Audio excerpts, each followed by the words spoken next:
Hey folks, Joe here. I just wanted to go over five stocks. As you can see on the website, I'm highlighting GCT, ATEC, GGLL, which is the 1.5 times Google ETF, IBIT, which is the new Bitcoin ETF, and STNE. So let's give it a crack. GCT. Okay, so this went public. This went public back in August of 22.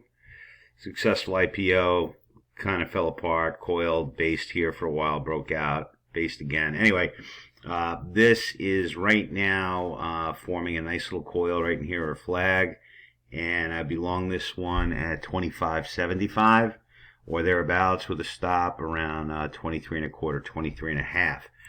ATEC.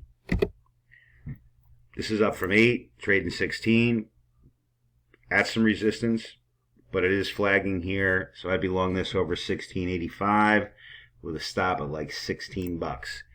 GGLL. Okay, so they had a disappointing earnings last week. Google did, looking to spend a lot of money expenditures in the following year. So the knee-jerk reaction was for this thing to collapse right at the top of the trend line, as you can see right here. But I like stocks in uptrends. This is obviously in an uptrend. That is at the bottom of the trend line, and as you can see, it broke the 50-day moving average on Friday. A lot of times what will happen on this kind of stuff is that it will overthrow support. In this case, this red line here is the trend line, okay? And if you connect the dots, you're going to see that, this was kind of support the whole way, like on several occasions. Broke it Friday, but then it recovered violently. So I'm willing to take a shot on this one because I believe in Google, and I think they're going to just keep buying this thing to the end of time. So 31.50, 32.50 would be the entry. So if you get a little dip tomorrow into the 31.50 area, you can buy it. 32.50, even up to 3/4 is fine. Put a stop around 30, which is just below the low on Friday. IBIT, we've all heard about the new Bitcoin ETFs. ARC, Kathy Wood has one. This is the iShares Bitcoin Trust.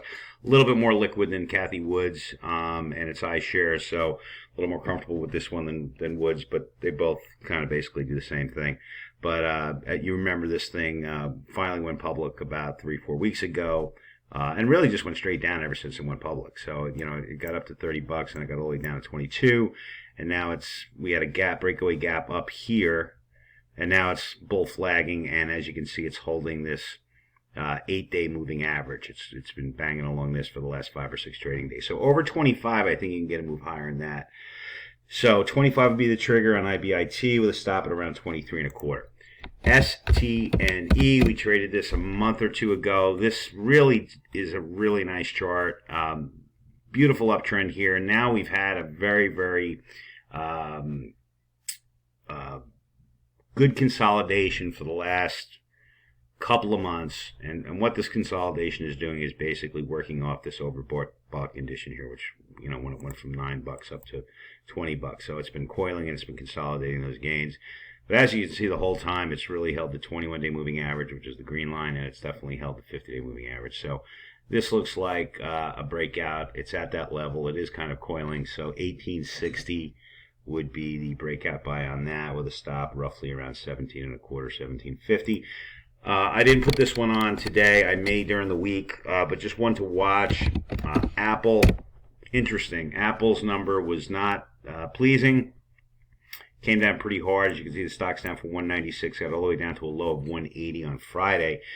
As you can see here, though, you have almost like a triple bottom here, where support held here, which was back in middle part of January.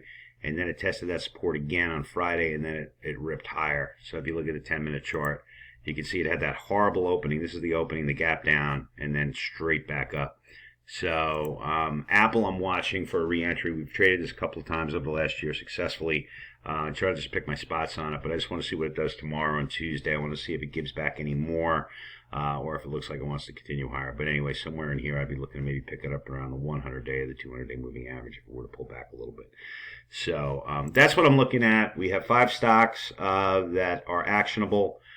based on those triggers. And as you know, we can add or remove these names as the week progresses, but I just wanted to give you a little bit of a visual on what I'm looking at, so which I'm going to probably continue to do on these Sunday videos. So when I do have 4 or 5 stocks I like, at least you can see what I see, or at least try to understand the pattern recognition and what I'm looking at. All right, guys, have a great weekend. I'll see you tomorrow. Back at it in the morning. Take care.